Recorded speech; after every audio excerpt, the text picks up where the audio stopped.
So anyway, I'll just read off a little bit of, not the problems, but the hurdles, because there is no problems, there's only solutions in this industry. And, I love to be outside, like we all do, to be able to see what we did for the day. It's very rewarding when you're a farmer.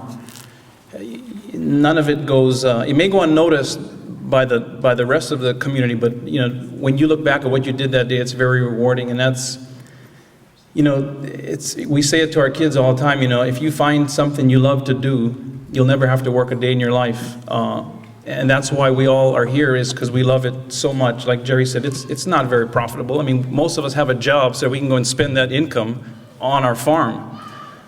We just really love doing it, and the community is at some point going to realize that they need us as much as, the doctors and lawyers and everybody else, because like they said, we feed them, and that's how they're going to be able to stay in the community. But anyway, like I said, I'm going to speak on the cattle industry. Hawaii produces anywhere upwards of 50,000 calves a year. They all leave Hawaii. They all go to California, and they're spread between California and Texas, get finished off. The best calves probably in the world, all grass-fed. That's as natural and humane as they can be raised here in Hawaii. And then go off and get finished in the mainland, and then some of it returns, maybe or maybe not. There's no way to tell. There's no way to keep track of them. So as far as supporting our own beef needs here, it's very possible. Plus, it'd be the best beef in the world. It'd be all grass-fed because of the fact we have no grains here. So that's a given, the way they'll be raised and finished. The other is it'd put a lot more profit in it, because you wouldn't waste so much of the money shipping them so far away to bring back. I mean, you talk about food miles. Kauai has got to be the most food miles there is. And that's what makes it so expensive. There's no reason to have that much food miles on the food that we consume. So the three hurdles that we have in our industry is lease and term. I think that's for everybody. We need larger leases. Therefore, we can smear our fixed costs better.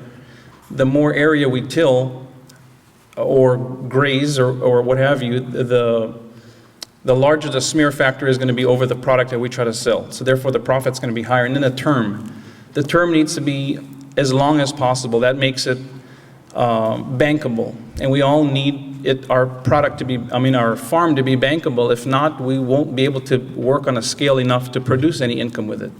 So lease and term would be the biggest hurdle right now. The second would be local government support to produce private landowners to want to have open space versus development. I always run into, I did a lot of property management before we did full-time ranching. They always only have the mentality of development for income. And, to their defense, they have no other opinion, basically. And that's what this room is going to do, is going to give an opinion to large tract landowners. There is something else that you can do for income that is not development. The next thing they say is, well, development's the largest bracket of income. I said, yeah, but it's only one time. Anybody out here can find something better to do today that'll make more money today. But how do you smear that over the rest of your life? That's why we're here. It's not about how much money we can make today, tomorrow, this weekend. It's what's the sustainability, which is the longevity. What is the perpetuity to it? And so that's where the term comes in. If there's a long enough term on it, we can smear this over. The government support, if we can have it be as profitable, or if they can help us get the word out that it's even more important than the income, but it's the longevity of that parcel. What it does for the community directly. Whether it's in taxes or in, the way they allocate what can or can't be developed.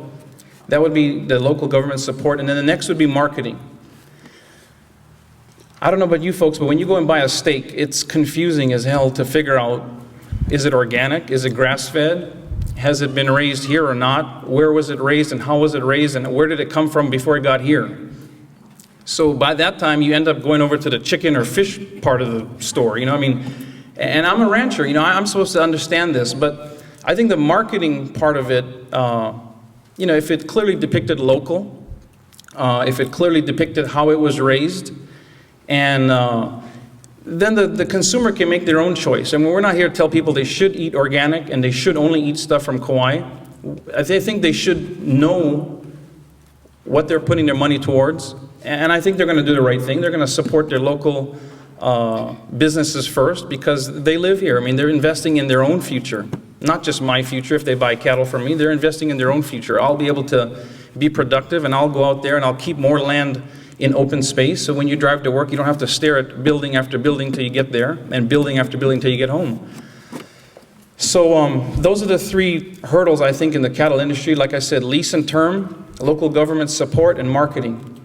Those can branch off into days of discussion, but those are the core issues.